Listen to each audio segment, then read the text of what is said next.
भाई वाह, हमने 1.1 एक्सरसाइज भी कर ली है। बताइए मुझे कमेंट करके कि कैसा लगा। आपने बुक कहती है किया 1.1 के लिए और फिर एक्सरसाइज की। ये हुआ एक छोटा सा सेट।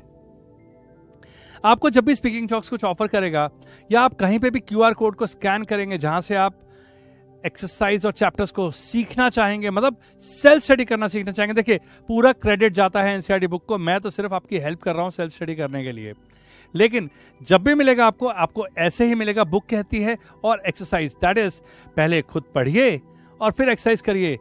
स्पीकिंग चॉक्स सॉल्यूशन देने में विश्वास रखता है, बट कंप्लीट सॉल्यूशन देने में विश्वास रखता है। और कंप्लीट सॉल्यूशन है कि आप खुद पढ़ना शुरू करें। तो जनहित में ये बात जारी है कि आप जब खुद पढ़ेंगे तभी बनेंगे सक्सेसफुल और स्पीकिंग चॉक्स बनेगा आपका साथी। नाउ हम फिर आ गए हैं 1.2 लेके। जी हाँ, आपको बनाने फ्यूचरिस्टिक इंडिपेंडेंट लर्नर, जो कि आप बनना शुरू हो चुके हैं। और बिना किसी देरी के मैं शुरू करना चाहूंगा 1.2। एनसीईआरटी ने बहुत ही खूबसूरती से इसमें बहुत सारी इंपॉर्टेंट बातें बताई हैं। तो आइए देखते हैं कि 1.2 एक्सरसाइज होने से पहले क्या क्या बताया है एनसीईआरटी ने। रीविजिटिंग इर्रेशनल नंबर्स, तो रीविजिट करके आए हैं भैया, हेलो हम फिर आ गए आपके घर पे तो इर्रेशनल नंबर्स को एक बार रीविजिट करके उन्होंने थोड़ा थोड़ा समझाया है। मैं आपको बताता हूं कि मुझे इसमें क्या क्या इंपॉर्टेंट लगा, जो कि आपको भी लगना चाहिए था। ये लाइन देखिए, in class 9th you have introduced to irrational numbers and many of their properties. You studied about the existence and how the rational and the irrational number together made up the real numbers. बहुत ही simple सी line है। आप बोलेंगे बहुत ही simple सी line है, ये भी लिखा है रैशनल और इर्रेशनल से रियल नंबर बनते हैं। नहीं, ये पूरी की पूरी एक्सरसाइज इस लाइन पे डिपेंड करती है। ये है रियल नंबर, बाकी होता है इमेजिनरी जो आप अगले साल पढ़ेंगे, और इन दोनों को मिला के होता है कॉम्प्लेक्स नंबर जो कि है सुपर सेट। नाउ रियल के अंदर सिर्फ दो चीजें दी हैं, रैशनल नंबर या फिर इर्रेशनल नंबर। जी हाँ, ये दो ही हो सकते हैं। ये लिखा है यहाँ पे, rational and irrational together made up the real numbers. That means अगर कोई नंबर रैशनल है तो वो इर्रेशनल नहीं हो सकता, और अगर कोई इर्रेशनल है तो वो रैशनल नहीं हो सकता। तो जब प्रूफ करने की बारी आएगी कि इर्रेशनल प्रूफ करो तो बड़ी जान निकलती है। पता है क्यों? देखो, रैशनल नंबर के बारे में पता है कि या तो वो टर्मिनेटिंग होते हैं या फिर नॉन टर्मिनेटिंग होते हैं, लेकिन जब नॉन टर्मिनेटिंग होते हैं तो वो रिपीटिंग होते हैं। याद है ना, बुक कहती है, मैंने बताया था अभी कि टर्मिनेटिंग मतलब 5/2, आंसर है 2.5। लेकिन नॉन टर्मिनेटिंग मतलब 10/3, आंसर है 3.33333333 चलता ही जाएगा, कभी खत्म नहीं होगा। तो अगर नॉन टर्मिनेटिंग हुआ तो रिपीट जरूर करेगा। लेकिन ये जो भाई साहब होते हैं ना, ये नॉन टर्मिनेटिंग होते हैं, ये नॉन टर्मिनेटिंग होते हैं और नॉन रिपीटिंग भी होते हैं। मतलब ना ही ये टर्मिनेट करते हैं ना ही ये रिपीट करते हैं। तो अगर आपको कोई पहचानना हो कि वो इर्रेशनल नंबर है कि नहीं, तो भाई आप उसको √2 को करते जाओगे करते जाओगे करते जाओगे करते जाओगे, मुझसे आगे बोलोगे ये भी थक गया मैं, ये ना टर्मिनेट हो रहा है ना रिपीट हो रहा है। तो मैं बोलूंगा कोई बात नहीं, 100-200 डेसिमल प्लेस और निकालो, हो सकता है बाद में कर जाए। तो इसका मतलब प्रैक्टिकली उस नंबर को टर्मिनेशन और नॉन टर्मिनेशन, नॉन रिपीटिशन के फॉर्म में समझ के बताना कि ये इर्रेशनल नंबर है, लगभग इम्पॉसिबल है। लगभग क्या, इम्पॉसिबल है। क्योंकि आप अगर 10 लाख डिजिट भी निकाल दोगे डेसिमल के बाद तो रिपीट तो करेगा नहीं, और आप मेरे पास आओगे और बोलोगे कि रिपीट नहीं कर रहा है तो ये इर्रेशनल नंबर है, मैं बोलूंगा हो सकता है बाद में कर जाए। तो इसका मतलब इसको कोई और पैतरा अपनाना पड़ेगा, और वो पैतरा जो अपनाया जाएगा वो यहीं से निकल के आएगा जो पहली लाइन लिखी है कि वो रैशनल और इर्रेशनल मिला के बनते हैं रियल नंबर। तो अगर हमें प्रूफ करना है कि वो इर्रेशनल नंबर है तो हम ये प्रूफ कर देंगे कि वो रैशनल नहीं है। ठीक है, बाकी देखते हैं आगे क्या होता है। उसके बाद इस बुक में लिखा है कि √2, √3, √5 इन सब की इर्रेशनैलिटी प्रूफ करने को मिलेगी, लेकिन अंदर जो नंबर लिखा होगा 2, 3, 5 ये सारे प्राइम होंगे।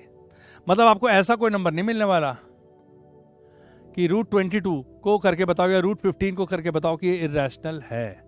तो आपको अंदर प्राइम नंबर मिलेंगे। ये दूसरी बात हो गई। ठीक है, अच्छा है ना, हमें पता है कि हम किस डायरेक्शन में जा रहे हैं। एनसीईआरटी हमें क्या सिखाने की कोशिश कर रही है, क्वेश्चन कहां से आएगा बोर्ड में या एग्जाम में, क्या नहीं आ सकता, क्या आ सकता है। भाई ये आ जाएगा तो आप बोलेंगे आउट ऑफ सिलेबस है। भाई मैं नहीं बता पाऊंगा अभी कि √22 है कि नहीं, वैसे उसको भी बता लोगे, ऐसी कोई बात नहीं है सीखने के बाद। और ये देखिए, इर्रेशनल नंबर में सारे नंबर्स लिखे थे, √2, √3, √5, √15, √2/√3। ये देखो कितना रैशनल जैसा लग रहा है, बट रैशनल नंबर की डेफिनेशन क्या होती है, P/Q, Q not equal to 0। ये भी P/Q है, Q not equal to 0 है। लेकिन एक चीज और होती है, p and Q R integers, ये इंटीजर नहीं है, तो ये इरेशनल है। और इस नंबर को देखिए 0.10 110 1110 111110, तो बार बार वो एक सीक्वेंस पकड़ रहा है लेकिन रिपीट नहीं कर रहा है, इसका मतलब ये इरेशनल है। पाई के बारे में कुछ बच्चों को डिफिकल्टी हो जाती है कि भाई पाई तो 22/7 है और ये तो रैशनल जैसा लग रहा है, p/q भी है, बिल्कुल है। q नॉट इक्वल टू 0 नहीं है जी, q is equal to 0। p and q integer है, बिल्कुल बेशक इंटीजर है। तो जी हाँ, ये है एक रैशनल नंबर। और अगर हम इसको चेक करना चाहें तो हम 7 से डिवाइड करेंगे। 7 3 जा 21, 10 7 1 जा 7, 30, 7 4 जा 28, 20, 7 2 जा 14, 60, 7 8 जा 56, 40, 7 5 जा 35, 50, 7 7 जा 49, 10। फिर से शुरू हो गया। तो देख सकते हैं आप ये 3.142857, 142857, 142857, 142857, ये नॉन टर्मिनेटिंग है बट रिपीटिंग है। तो आप बोलेंगे कि जब ये रैशनल नंबर है तो ये भी यहां पे इरैशनल की लाइन में क्यों खड़ा हुआ है? तो भाई पाई अप्रोक्सीमेटली इक्वल होता है 22/7 के, इक्वल नहीं होता है, अप्रोक्सीमेटली इक्वल होता है। इसका मतलब पाई एक इरैशनल नंबर है। पाई क्या है? सरकमफ्रेंस और डायमीटर का रेशियो, राइट? सरकमफ्रेंस और डायमीटर का रेशियो पाई है, लेकिन वो एक इरैशनल नंबर है। ये 22/7 it is very near to 22/7, इसलिए हम बोल देते हैं पाई 22/7 हमारी जनरल कैलकुलेशन के लिए 22/7 है। तो पाई एक इरैशनल नंबर है, लेकिन 22/7 क्योंकि वो रैशनल नंबर की डेफिनेशन में एकदम फिट बैठता है। p/q, q not equal to 0, q and p are integers, तो फिर तो वो 100% है रैशनल नंबर।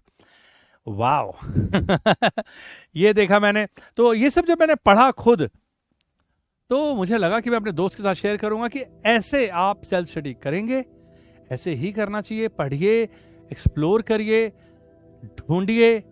मैं आपको आधे से ज्यादा चीजें ढूंढ के दूंगा ताकि आपको हिम्मत पड़े अपने आप ढूंढने की। अगला पेज, थ्योरम 1.2 बहुत ही इंपॉर्टेंट थ्योरम है। अगर ये नहीं समझ में आई तो इररेशनैलिटी का प्रूफ समझ में नहीं आएगा, पक्का नहीं आएगा, रटना पड़ेगा फिर। और एबी के होते हुए आपको कुछ रटना पड़े, ऐसा मैं होने नहीं दूंगा। तो थ्योरम 1.2 बोलती है, let p be a prime number if p divides a square then p divides a where a is a positive integer. सुनने में कितना आसान लगता है। ये मैं उनके लिए बोल रहा हूं जो टीचर्स, जो पेरेंट्स, जो बोलते हैं कि बच्चों थोड़ा पढ़ लो। इस चीज को अपने आप समझ के देखो, तब पता चलेगा उन्हें, है ना दोस्तों? मैं बिल्कुल आपकी साइड से बोल रहा हूं कि ये आसान नहीं होता है, फोकस चाहिए इसके लिए। अब मैं आपको बताता हूं कि कह क्या रहा है। ये कह रहा है कि let p be a prime number. चलो, एक p एक प्राइम नंबर है। If p divides a square एक ले लेते हैं ना, एक नंबर ले लेते हैं, a स्क्वायर ले लेते हैं, लेट से 6 का स्क्वायर ले लेते हैं। तो ये 6 का स्क्वायर हो गया 36, जिसको मैं बोलूंगा 6 होता है 2 इंटू 3, तो 2 स्क्वायर इंटू 3 स्क्वायर हो गया। तो कोई भी स्क्वायर के अंदर जो प्राइम होंगे, कोई अकेला हो सकता है क्या? नहीं समझे? फॉर एग्जाम्पल 18 होता है 2 स्क्वायर इंटू 3, ये तो परफेक्ट स्क्वायर नहीं है, तो उसके अंदर प्राइम भी देखिए, 2 के ऊपर तो 2 लगा है लेकिन 3 के पावर 1 है। भाई परफेक्ट स्क्वायर होगा तो बराबर बराबर बटेगा ना। ये देखिए, ये 2 स्क्वायर इंटू 3 है। 2 स्क्वायर इंटू 3 होने से क्या फायदा मिला इसको कि 2 इंटू 3 एक साइड हो गया, 2 इंटू 3 एक साइड हो गया, इसीलिए तो ये 6 इंटू 6 का स्क्वायर है। तो इसका मतलब अगर 2 ने 36 को डिवाइड किया, कहां गया भाई? ये रहा। तो 2 6 को भी करता ही होगा क्योंकि यहां पे भी तो मौजूद होगा, है ना? अगर 2 ने 36 को डिवाइड किया और 36 की फॉर्मेशन ही ऐसी हुई होगी ना, जितने भी प्राइम होंगे वो बराबर बराबर इधर भी जाते होंगे और इधर भी जाते होंगे, राइट? तो 2 इंटू 3, 2 के ऊपर भी स्क्वायर लगा, 3 के ऊपर भी स्क्वायर लगा। कोई भी स्क्वायर लोगे उसके ऊपर हमेशा जो प्राइम फैक्टराइजेशन करोगे, सारे प्राइम्स के ऊपर पावर इवन होगी, मतलब बराबर बराबर बटेगा। तो बराबर बराबर बटेगा, तो अगर कोई एक प्राइम इसको डिवाइड कर रहा है तो इसको भी करेगा। ये बात यहां लिखी है, देखो ये P1 2 3 4, ये देखो थोड़ा सा डिफिकल्टी लेवल रहती है यार। देखो वो फॉर्मेट कर में लिखते हैं बुक में, और मैं तो आपका दोस्त हूं, मैं तो बस लेमन लैंग्वेज में परोस देता हूं आपके सामने, है ना, कि जो बात जैसे समझ में आनी चाहिए। बट घूम फिर के यहां पे पॉइंट ये है कि अगर 2 ए स्क्वायर को डिवाइड कर रहा है तो 2 ए को भी डिवाइड करेगा। ठीक है, ये बात हम प्राइम के लिए बोल सकते हैं, कॉम्पोजिट के लिए नहीं बोल सकते। फॉर एग्जाम्पल 4 36 को डिवाइड करता है, लेकिन 4 6 को डिवाइड नहीं करता, क्योंकि ये कॉम्पोजिट नंबर है। लेकिन 2 36 को डिवाइड करता है तो 2 डेफिनेटली 6 को भी डिवाइड करेगा, क्योंकि ये 2 एक प्राइम नंबर है। तो ये है ये एक थ्योरम, ये आ गई तो बस चमक गई किस्मत, 1.2 हो गई हमारी पूरी फिनिश। आइए करते हैं थ्योरम 1.3, √2 थ्योरम है ये कि एग्जांपल है, √2 इज इर्रेशनल। अब इसको प्रूव करना है कि भाई √2 इर्रेशनल है। इसमें मैंने बड़ा ही मस्त तरीके से पूरा की पूरा 2 3 4 बार किया और एक खांचा बनाया कि ताकि आपको कुछ याद ना करना पड़े। भाई ऐसे ही आपको अपने लिए एक खांचा बना लेना चाहिए, समझ के बूझ के पूरी तरीके से बिल्कुल कन्विंस हो जाना चाहिए कि भाई मैं ऐसा क्वेश्चन आएगा तो मैं यूं कर दूंगा या कर दूंगी बिना किसी गलती के। देखो रैशनल नंबर होता है P by Q, Q not equal to 0, P and Q होता है इंटीजर। अब मैं किसी इर्रेशनल नंबर को इर्रेशनल प्रूफ करने जाऊं तो मैं उसे बोलूंगा चलो भाई मान लेते हैं कि वो रैशनल नंबर है। रैशनल नंबर है, फिर मैं रैशनल नंबर की सारी प्रॉपर्टीज लगाऊंगा, P by Q की फॉर्म में लिख के देखूंगा, P और P Q not equal to 0 करके देखूंगा, P एंड Q इंटीजर। अगर मैं प्रूफ करना चाहूंगा कि फॉर एग्जाम्पल √2, तो √2/1 में मैं बोलूंगा ठीक है P by Q की फॉर्म है, Q नॉट इक्वल टू 0 है, P एंड Q इंटीजर है, तो मैं बोलूंगा ये इंटीजर नहीं है। जब मैं बोलूंगा ये इंटीजर नहीं है तो वहां से क्वेश्चन आएगा क्यों नहीं है, तो मैं बोलूंगा ये इर्रेशनल नंबर है तो बोलेगा भाई यही तो प्रूव करना था कि ये इर्रेशनल नंबर है, तो मामला फंस जाएगा। इनमें से कोई भी प्रॉपर्टी काम नहीं आएगी। जी हाँ, √2 को इर्रेशनल प्रूफ करने के लिए इनमें से कोई भी प्रॉपर्टी काम नहीं आएगी। समझ गए ना? तो एक और प्रॉपर्टी है जो छुपा के रखी हुई थी, yes, P by Q, Q not equal to 0, P and Q are integers, P and Q are co-prime, P and Q are co-prime। तो co-prime का मतलब बताता हूं मैं आपको। co-prime का मतलब बिल्कुल आसान है, देखिए 3 and 5, 4 and 3, 4 and 9। आपको क्या लगता है कौन सा पेयर आपस में co-prime है, 3 5, 4 3 या 4 9? पहले वाला लग रहा है ना दोनों प्राइम है, यस co-prime है, लेकिन प्रॉब्लम है कि ये भी है और ये भी है बताओ कैसे? देखो 3 by 5 अगर मैं लिखूंगा तो कुछ भी कट नहीं हो रहा है क्योंकि इनके बीच में कोई भी कॉमन फैक्टर नहीं है। अगर मैं 3 by 4 या 4 by 3 लिखूं तो भी कट नहीं हो रहा है क्योंकि इनके बीच में भी कोई कॉमन फैक्टर नहीं है। अगर मैं 4 by 9 लिखूं तो भी कुछ भी कट नहीं हो रहा है क्योंकि इनके बीच में भी कोई कॉमन फैक्टर नहीं है। तो फिर मैंने 3 एग्जांपल लिए क्यों? मैंने 3 एग्जांपल इसलिए लिए ताकि मैं आपको ये बता सकूं कि ये प्राइम था, ये प्राइम था, ये प्राइम था, लेकिन ये कॉम्पोजिट था, और ये दोनों तो कॉम्पोजिट हैं। इसका मतलब को प्राइम बताते वक्त आपको ये जरूरी नहीं है कि दोनों नंबर प्राइम हो, आपको बस ये समझ में आना चाहिए कि उन दोनों के बीच में कोई कॉमन फैक्टर ना हो।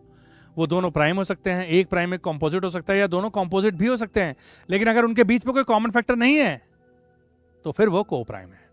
ठीक है, तो ये वाली प्रॉपर्टी हमारे बड़े काम आएगी कि भाई उन दोनों के बीच में कोई कॉमन फैक्टर नहीं होता है रैशनल नंबर में। अगर निकल आया तो फिर वो रैशनल नहीं है। तो ये वाली थ्योरम जो हमने अभी अभी सीखी है कि अगर 2 a स्क्वायर को डिवाइड करता है तो 2 a को भी डिवाइड करेगा, एक ये बात, और अगर वो उनके बीच में कोई को प्राइम है तो फिर वो रैशनल नंबर नहीं है, ये बात। इन दोनों बातों से ये पूरा की पूरा प्रूफ होने वाला है। बड़ा मजा आएगा। अब देखिए, अब आप प्रूफ करते हैं। देखिए बड़ा ही इंटरेस्टिंग प्रूफ है वैसे। एक सीख जाइए सारे सीख जाएंगे, बिल्कुल एक सीखना है सिर्फ। देखिए हमने बोला अरे यार ये कौन सा कलर है, मजा नहीं आएगा इसमें। हमने बोला कि √2 एक इर्रेशनल नंबर है, ये प्रूफ करना है, तो हमने बोला √2 को मान लेते हैं एक रैशनल नंबर, मान लेते हैं एक रैशनल नंबर है। स्क्वायरिंग बोथ द साइड्स करते हैं, 2 = a² by b² a square is equal to 2b square, a square is equal to 2b square. तो ए स्क्वायर 2 इंटू समथिंग है, मतलब 2 ए स्क्वायर का फैक्टर है, 2 ए स्क्वायर का फैक्टर है, इसका मतलब 2 ए का फैक्टर भी होगा। तो इसका मतलब 2 ए स्क्वायर का फैक्टर है, 2 is factor of a square, so 2 is factor of a, so a can be written as 2k। 2 का फैक्टर है मतलब 2 इंटू समथिंग है ना। 2 ए का फैक्टर है मतलब ए को अगर लिखना चाहो तो 2 इंटू समथिंग है, तो भाई ए की जगह मैं लिख दूंगा 2k, तो ये हो जाएगा 2k whole square is equal to 2b square, 4k square is equal to 2b square, b square is equal to 2k square. अब पता चल गया कि b स्क्वायर का फैक्टर है 2। 2 is a factor of b square, तो 2 is a factor of b square, so 2 is a factor of b। तो अगर 2 b स्क्वायर का फैक्टर है तो 2 b का भी फैक्टर है, तो फिर ये वाली लाइन में दोबारा लिख दूंगा 2 is a factor of b square, so 2 is a factor of b, सिर्फ b can be written as 2m। अब a हो गया है 2k, b हो गया है 2m। क्या ये कोप्राइम है? क्या ये कोप्राइम है? ये बिल्कुल कोप्राइम नहीं है, क्योंकि इनके बीच में कॉमन फैक्टर है 2। अगर मैंने भगवान की दया से a अपॉन बी लिख दिया या 2k अपॉन 2m लिख दिया तो ये कट जाएगा, है ना।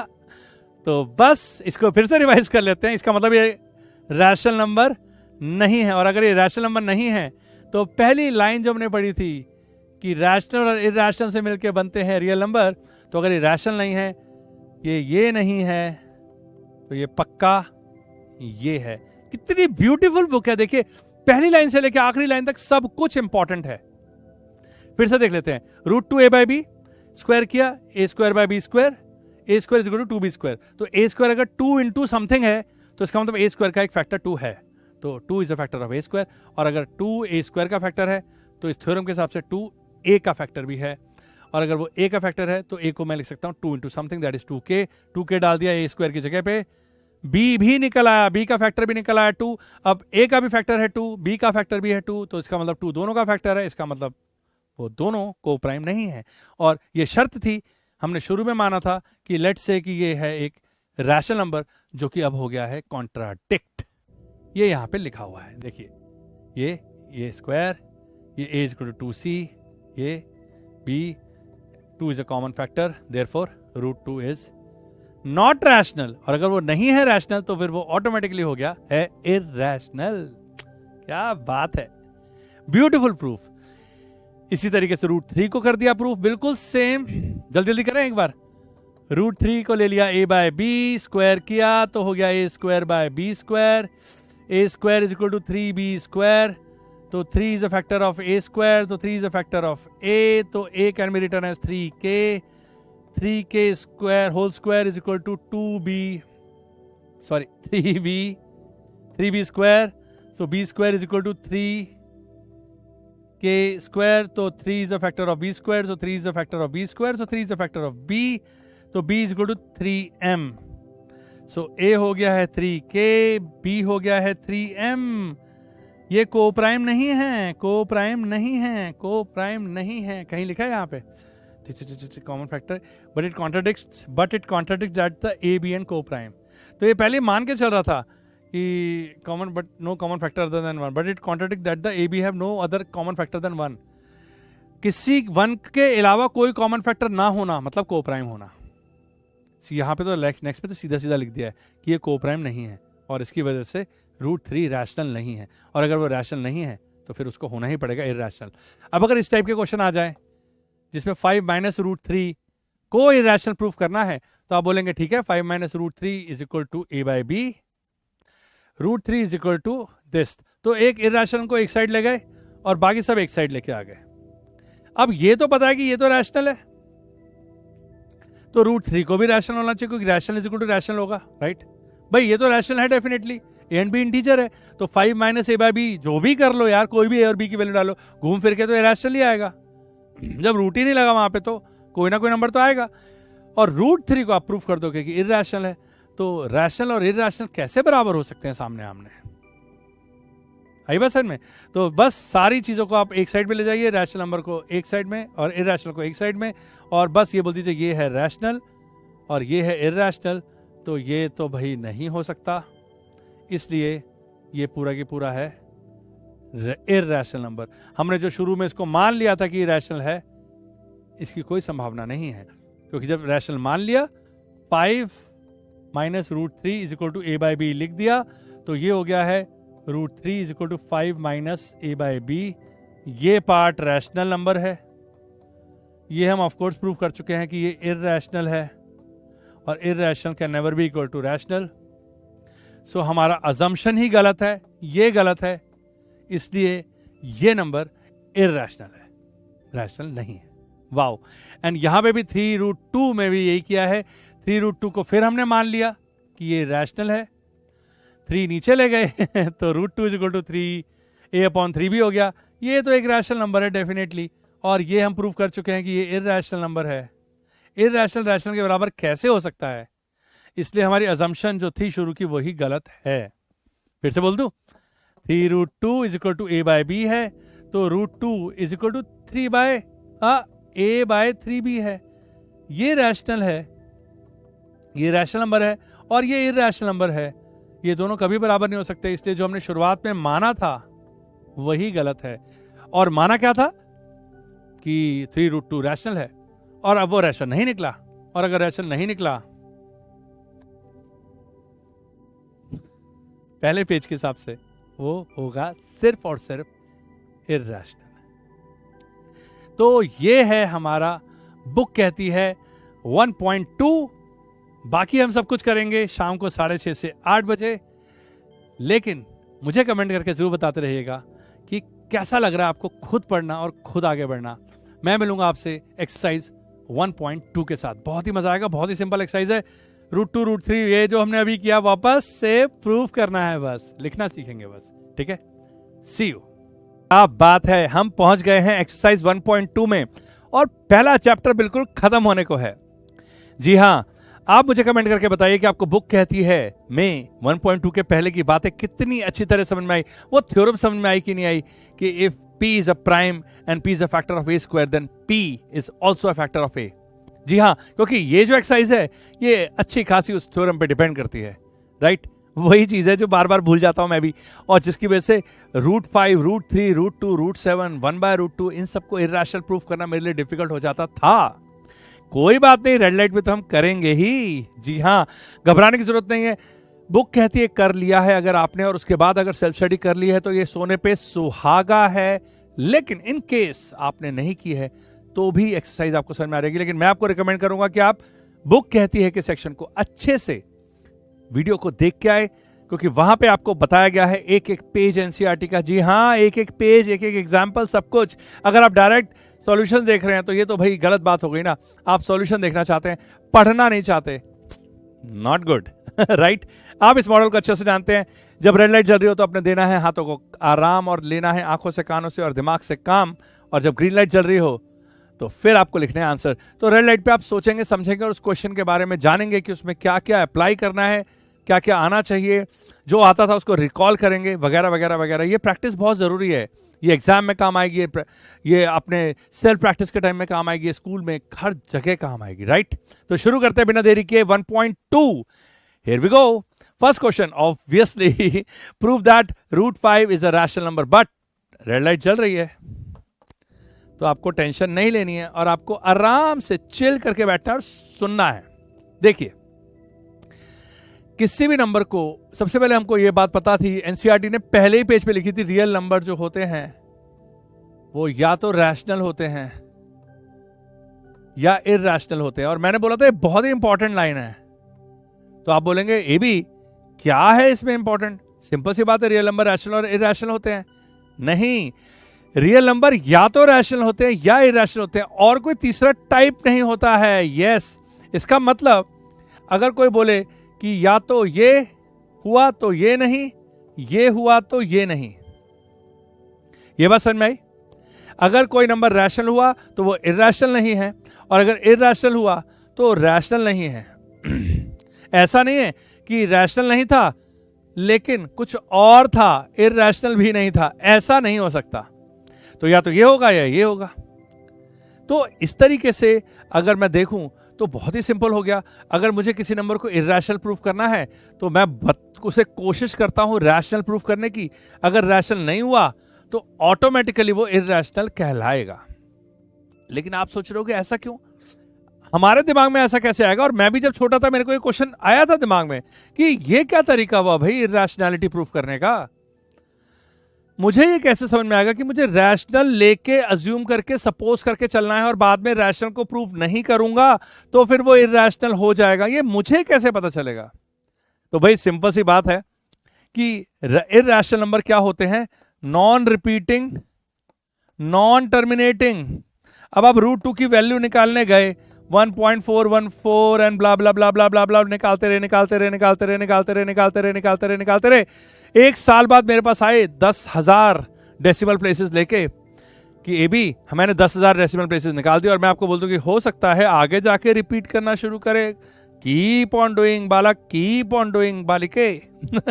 तो क्या होगा, आप फिर 10,000 20,000 वैल्यू निकालेंगे और फिर मैं बोलूंगा कि keep on doing, keep on doing. आप कब तक करते रहेंगे ऐसे? इसका मतलब इर्रेशनल नंबर को इस तरीके से प्रूव कर देना कि वो इर्रेशनल है, इम्पॉसिबल है। इसलिए रास्ता बदला गया, है ना इंटरेस्टिंग स्टोरी। तो मैथ्स को इस तरीके से पढ़ने का आनंद ही कुछ और है भाई। उधर बुक में लिखा हुआ है, पीडीएफ में सॉल्यूशन है, 50 टीचर ने यूट्यूब में बताया है कि कैसे सॉल्व करना है, कोई फायदा नहीं है। समझो, अपने आप समझो, तब कर पाओगे एग्जाम में, राइट। एक तो बात ये रही। अब हमें यह पता चल गया कि हम इसे रैशनल मान के चलेंगे, बट कोई ना कोई रैशनल की एक प्रॉपर्टी है जो ये फेल कर जाएगा। भाई रैशनल तो है नहीं तो फेल कर जाएगा। वो कौन सी प्रॉपर्टी? अगर वो और पता चल जाए तो मजा आ जाए। तो भाई सिंपल सी बात है, रैशनल होता है P by Q, Q not equal to 0, P and Q are integers. Integers का शॉर्ट फॉर्म होता है, सिंबल होता है Z। तो ये तो 3 प्रॉपर्टी है, P बाय Q की फॉर्म में होगा। तो अगर मैं लिख दूं √2/1 तो कोई बोलेगा हाँ ये है P बाय Q की फॉर्म, बिल्कुल ये प्रॉपर्टी तो पास कर गया ये। अगर कोई बोले कि Q नॉट इक्वल टू 0, बोलोगे हाँ Q नॉट इक्वल टू 0, 1 0 के बराबर नहीं होता है, ये भी पास कर गया। यहां पे जाके बोलोगे P और Q इंटीजर, तो आप बोलोगे P तो इंटीजर नहीं है। तो मैं बोलूंगा क्या है? तो आप बोलोगे इर्रेशनल। तो मैं बोलूंगा वही तो प्रूव करना है। ये प्रॉपर्टी भी काम नहीं आएगी। क्योंकि इसमें बोल रहा है कि वो दोनों इंटीजर है और आप बोलोगे वो इंटीजर नहीं है, तो फिर ऑब्वियसली क्वेश्चन उठेगा कि इंटीजर नहीं है। कैसे बोला, कैसे पता चला तुम्हें? तो तुम बोलोगे ये तो इर्रेशनल है। तो मैं बोलूंगा वही तो प्रूफ करना है बालक, ठीक है। तो ये तीनों प्रॉपर्टीज नहीं चलेंगी। तो हमने सोचा कि भाई एक और प्रॉपर्टी चाहिए भाई, ऐसे प्रूफ कर नहीं सकते इसको, रैशनल बता के कॉन्ट्राडिक्ट करके ही प्रूफ हो सकता है। तो एक और प्रॉपर्टी है P एंड Q आर को प्राइम, इसका इस्तेमाल किया जाएगा। P एंड Q आर को प्राइम का मतलब क्या होता है मैं आपको बता देता हूं। अगर मैं आपसे बोलूं 3 और 5 को प्राइम है तो आप बोलोगे यस, क्योंकि 3 और 5 दोनों प्राइम है। नहीं, दोनों प्राइम होने से को प्राइम का कोई लेना देना नहीं है, इन दोनों के बीच में कोई कॉमन फैक्टर नहीं है। ये बात मैंने बुक कहती है, मैं भी बताया था, ये कटते नहीं है ऐसे। 4 और 3 भी को प्राइम है और 4 और 9 भी को प्राइम है। तो को प्राइम का मतलब उनके बीच में, दोनों नंबरों के बीच में कोई भी कॉमन फैक्टर ना होना। फॉर एग्जाम्पल अगर 4 और 6 बोलूंगा तो ये को प्राइम नहीं है, क्योंकि इसके बीच में कॉमन फैक्टर है 2। 2 2 जा 4, 2 3 जा 6। तो इस 4 को लिख सकता हूं 2k और इस 6 को भी लिख सकता हूं 2m। तो इसका मतलब 2k 2m है ना। 2 2 जा 4, 2 3 जा 6। तो ये को प्राइम नहीं है। इस प्रॉपर्टी का इस्तेमाल करते हुए हम इसको सॉल्व कर लेंगे, राइट। तो प्रॉपर्टी क्या हुई कि पी बाय क्यू जो होते हैं रैशनल नंबर में, पी एंड क्यू को प्राइम होते हैं। इसको कहीं पे नोट डाउन कर लो, है ना, दिमाग में नोट डाउन कर लो, लिख लो, ये रेड लाइट है। और एक थ्योरम जो हमने आपको बताई थी, बुक कहती है, मैं बिल्कुल मैं दोबारा रिवाइज करा देता हूं क्योंकि ये पूरी की पूरी एक्सरसाइज ही सिर्फ इस रेड लाइट से ही हो जाएगी। वो थ्योरम है कि P is factor of a square then P is factor of A where P is a prime number. याद आई? हाँ, मैंने बताया था ना आपको, 2 अगर 36 का फैक्टर है तो 2 6 का फैक्टर भी है। कई स्टूडेंट बोलते हैं अरे भी ये तो है ना, होगा ना, ऑब्वियस ही बात है, जो 36 का फैक्टर है तो फिर वो 6 का भी होगा ना, क्या बोल रहे हैं आप? तो मैं बोलूंगा 4 is a factor of 36 but 4 is not a factor of 6। अब ठीक है? ठीक है, तो प्राइम नंबर होगा तो वो किसी परफेक्ट स्क्वायर का अगर फैक्टर है तो उसके स्क्वायर रूट का भी फैक्टर होगा। लेकिन अगर कॉम्पोजिट नंबर किसी परफेक्ट स्क्वायर का फैक्टर है तो जरूरी नहीं है कि वो उसके स्क्वायर रूट का भी फैक्टर हो, इसका प्राइम होना जरूरी है। ये क्लियर है? तो ये थ्योरम थी, हमने थ्योरम अच्छे से बुक कहती है में पढ़ी हुई है। अगर आपने नहीं पढ़ी है तो प्लीज जाके उस बुक कहती है कि सेक्शन को देखिए और कर लीजिए। इस थ्योरम की मदद से और इस प्रॉपर्टी की मदद से हम इस पूरी एक्सरसाइज को पटक पटक के मार देंगे। राइट? क्लियर? चले? रेडी? तो जल गई है ग्रीन लाइट और अब हम सॉल्व करने वाले हैं √5। ध्यान से, प्रॉपर्टी क्या है? पी एंड क्यू को prime, p is a prime is a factor of a square then p is also factor of a. दो चीजें बस, दैट्स इट। तो शुरू करेंगे। Let √5 be rational number p by q। ठीक है, p बाय q नहीं, a बाय b लेते हैं ना, थोड़ा डिफरेंट होगा। a बाय b, एनसीईआरटी में भी a बाय b दिया तो आप कंफ्यूज नहीं होगे। ठीक है, √5 को मान लिया a by b where a and b are coprime. ये लिखना बहुत जरूरी है क्योंकि यही तो हम कॉन्ट्राडिक्ट करेंगे ना। हम उनको को प्राइम मान के चल रहे हैं, बाद में हम बोल देंगे कि वो को प्राइम नहीं है, ये प्रॉपर्टी फेल होगी। राइट? तो ए एंड बी को प्राइम, यहां तक कोई दिक्कत नहीं। को प्राइम का मतलब भी पता है आपको कि इनके बीच में कोई कॉमन फैक्टर नहीं है। बस अब कहानी शुरू। अब हम लिखना शुरू करेंगे और कोई गलती नहीं होने वाली है। देखो, √5 is equal to a by b squaring 5 is equal to a square by b square, a square is equal to 5b square. तो a square is equal to 5b square, ये तो कुछ ऐसी बात होगी ना कि 30 is equal to 5 into 6, 30 is equal to 5 into 6, मतलब 5 30 का फैक्टर है ना। A is equal to 5 into something है, तो obviously a square is equal to 5 into something है, तो ए स्क्वायर 5 ए स्क्वायर का फैक्टर जरूर होगा। ये वाली बात मैं बचपन में समझ नहीं पाता था, कुछ होशियार बच्चों को जल्दी समझ में आती है, लेकिन मैं अपने जैसे बच्चों के लिए एक बार इसको एग्जांपल देके बताऊंगा कि for example 125 is equal to 5 into 25 है, कह सकते हैं ना। 125 इज इक्वल टू 5 इंटू 25, तो मेरे को पता होगा कि 125 divided by 5 is equal to 25 है डेफिनेटली। तो 5 तो फैक्टर है ना 125 का। जब 125 5 इंटू समथिंग है तो वो 5 से डिवाइड जरूर होता होगा, और जिससे डिवाइड होता है कंप्लीटली उसे बोलते हैं फैक्टर। तो भाई सिंपल सी बात है, यहां पता चल गया 5 is a factor of a square. क्या सुंदर हैंडराइटिंग है मेरी, ए स्क्वायर। ठीक है, 5 ए स्क्वायर का फैक्टर है, और हमें पता है कि अगर कोई प्राइम नंबर ए स्क्वायर का फैक्टर होता है तो वो प्राइम नंबर ए का भी फैक्टर होता है। ठीक है, तो हम यहां पे बोलेंगे then 5 is also a factor of a. Second most important thing, पहली मोस्ट इंपॉर्टेंट थिंग ये थी,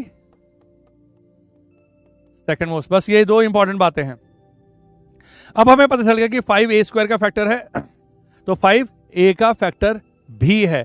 और अगर 5 ए का फैक्टर है तो ये कुछ ऐसा हो गया कि ए हो गया 15 5 इंटू 3, ए हो गया 20 5 इंटू 4, ए हो गया 100 5 इंटू 20, 5 इंटू समथिंग है, तो सीधे से बोलूंगा ए इज इक्वल टू 5k है, ए इज इक्वल टू 5k है। क्लियर? क्लियर। यहां तक कहानी खत्म हो गई है। अब हम शुरू करेंगे दोबारा से कहानी, और सिचुएशन होगी ये वाली। तो ये हो जाएगा ए स्क्वायर की जगह लिखेंगे 5k whole square is equal to 5b square, 25k square is equal to 5b square, 5 से 25 कट जाएगा तो 5k square is equal to b square. Same situation देखिए, a square is equal to 5b square, यहां पे b square is equal to 5k square हो गया है। b square का फैक्टर है 5, तो 5 is a factor of b square, तो obviously 5 is also a factor of b। Same चीज, जब 5 ए स्क्वायर का फैक्टर था तो 5 ए का भी फैक्टर है, यहां पे बढ़ गया 5 बी स्क्वायर का फैक्टर है तो 5 बी का भी फैक्टर है। इसका मतलब बी भी हो गया 5 इंटू समथिंग, यहां ले लेते हैं m। अब मजेदार बात यह है कि a is equal to 5k and b is equal to 5m। गंदी हैंड राइटिंग का मैं किंग हूं। b is equal to 5m, so a and b are not coprime. Coprime तो नहीं रह गए, 5 तो दोनों के अंदर है, इसका मतलब 5 दोनों का कॉमन फैक्टर है ना। अगर 5 ये a बाई बी करेंगे 5k अपॉन 5m करेंगे तो ये 5 कटेगा ना, तो ये बता रहा है कि ये को प्राइम नहीं है, नॉट अ को प्राइम। ये आपके लिए है, ये लिखने के लिए नहीं है, ये आपके लिए है कि हाँ भाई नॉट अ को प्राइम है ये। तो बस are assumption was wrong and root 5 is irrational। तो जो हमने शुरू में माना था कि इसको रैशनल नंबर ले लेते हैं, वो गलत है क्योंकि वो को प्राइम नहीं है, जो a by b coprime होने चाहिए थे। फिर से बताऊं जल्दी से, root 5 a by b, squaring किया 5 equal to a square by b square, a square is equal to 5b square. यहां से पता चल रहा है कि a square is 5 into something है, इसका मतलब 5 is a factor of a square. Theorem बोलती है कि अगर 5 जो कि एक प्राइम है, 5 is a factor of a square हो तो 5 is a factor of a भी होता है, इसका मतलब 5 equal to a is equal to 5k बोल सकते हैं। 5 यहां पे वैल्यू डाली हमने 5k, यहां पे ए स्क्वायर की जगह पे इसको डिग्री देता हूं 1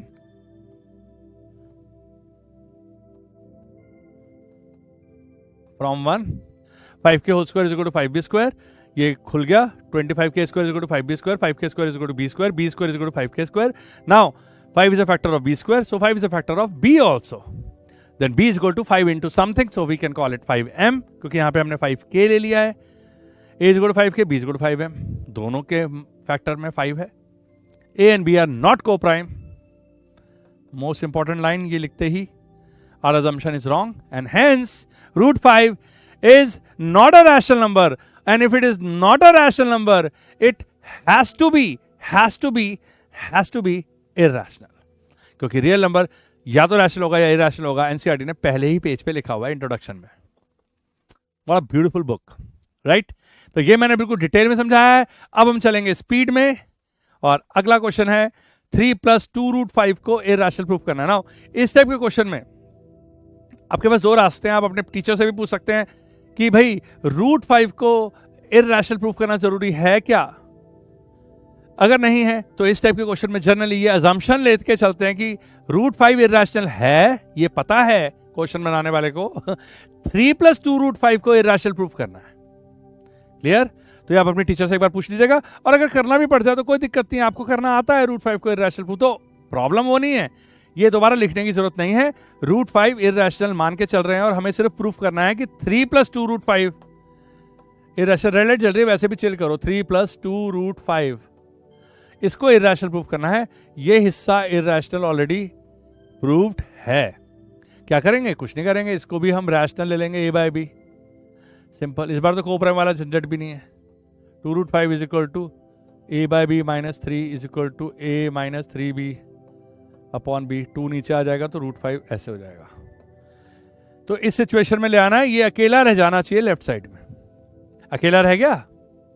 ये देखिए a and b are integers, so this is of course rational. ये rational है, this is irrational. They can't be equal. सो जो अज्यूम किया था ना कि ये रैशनल है, ये अजम्पशन हो गई है गलत, क्योंकि irrational is equal to rational आ गया है। बस इतना सिंपल सा है। एक बार ये आ गया आपको तो अब कुछ भी मुश्किल नहीं है, राइट? करें, ग्रीन लाइट पे जल्दी से सॉल्व कर देते हैं इसको। देखो कितना सिंपल सा क्वेश्चन है। We have to prove, let say 3 + 2√5 is equal to a by b rational number. मान के चलते हैं कि ये रैशनल नंबर है। So 2√5 is equal to a by b - 3 is equal to a - 3b upon b 2√5, which implies √5 is equal to a - 3b upon 2b. Now, a and b are integers, therefore a - 3b upon 2b is rational. √5 is irrational, so they cannot be equal. जो कि equal है वो cannot be equal हो गया। इसका मतलब our assumption is wrong. and assumption wrong हो गई तो 3 + 2√5 रैशनल नहीं रहा। अगर रैशनल नहीं रहा तो क्या हो गया? इरैशनल। खत्म। तो हमने इसमें क्या किया? हमने इरैशनल को एक साइड में रखा, सारी चीजों को राइट साइड में ले गए, उसको छोड़ के सब कुछ राइट साइड में ले गए, और अल्टीमेटली हमने बोल दिया कि ये इरैशनल है, हमें पता है, और ये रैशनल है, और ये दोनों बराबर नहीं हो सकते। इन केस अगर कोई बोले कि इसको भी इरैशनल प्रूफ करना तो वो भी प्रूफ आप कर सकते हो, राइट? Next question, 1/√5। फिर से रेड लाइट चल गई है, चिल करिए। 1/√5 7√5 बड़े आराम से हो जाएगा 6 + 2√2। इसको क्या करना पड़ेगा? इसको रैशनलाइज कर देंगे। 1/√5 इंटू √5/√5, ये हो गया √5/5, और इसको हम a by b के बराबर कर लेंगे, 5 ऊपर चला जाएगा, वगैरह वगैरह वगैरह। फिर वही हो जाएगा पिछले वाले क्वेश्चन की तरह। तो ये बिल्कुल सिंपल है, हम इसे सीधा ग्रीन लाइट पे करना शुरू कर सकते हैं। तो 1/√5 इंटू √5/√5, ये हमने क्या किया? हमने रैशनलाइज कर दिया।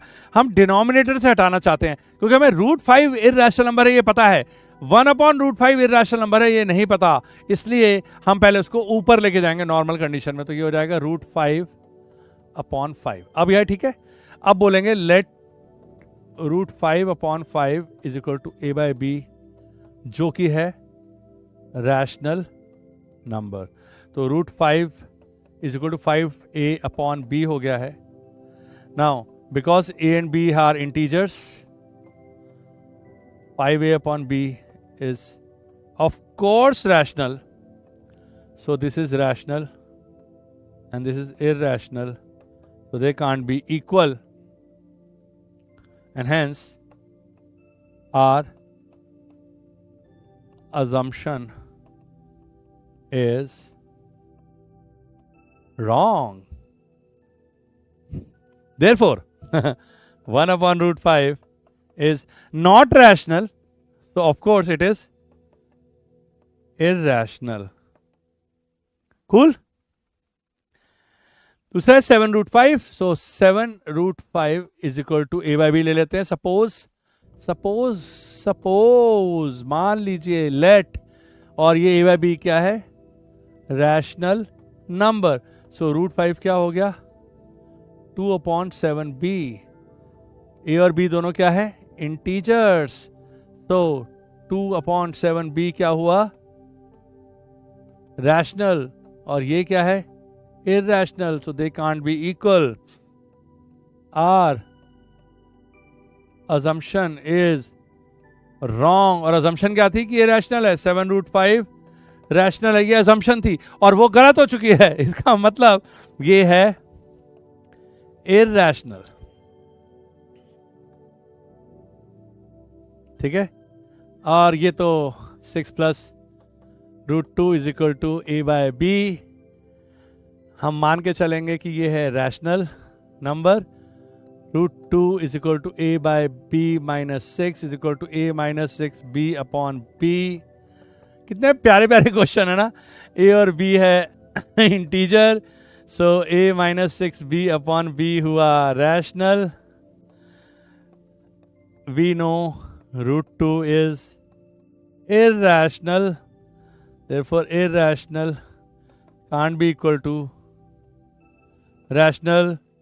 Our assumption is wrong, and therefore 6 plus root 2 is not rational and hence it is irrational. Because अगर वो rational नहीं है तो उसको irrational होना पड़ेगा, क्योंकि दो में से एक चीज होके ही रहेगी. कोई आदमी जिंदा है या मर गया. जिंदा है तो मरा नहीं, मर गया तो जिंदा नहीं, जिंदा मरा नहीं होता है. ठीक है, या दिस वे और दैट वे.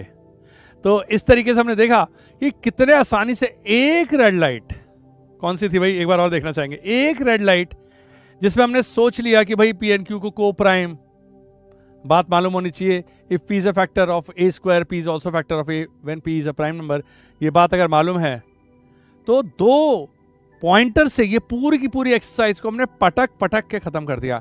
कोई चीज नहीं है जो इसमें हमें समझ में ना आई हो. मैं मिलता हूं आपको नेक्स्ट चैप्टर के साथ. बुक कहती है, मुझे कमेंट करके बताइएगा कि पहला चैप्टर आपका कितना ब्यूटीफुली खत्म हुआ है. अगर आप इसको एग्जाम के आसपास देख रहे हैं तो कितने अच्छे से रिवाइज किया है आपने, और अगर शुरुआत के साल में देख रहे हैं तो कितने अच्छे से आपको ये बात समझ में आई और कितना कॉन्फिडेंस गेन किया है. अब आपके स्कूल में नंबर कैसे बढ़ रहे हैं, कैसे ग्रेड्स आ रहे हैं, प्लीज मुझे कमेंट करके बताइएगा. मुझे भी मजा आएगा ताकि मैं आपकी और मदद कर सकूं. शाम को मिलेंगे, तब तक के लिए बाय बाय, सी यू.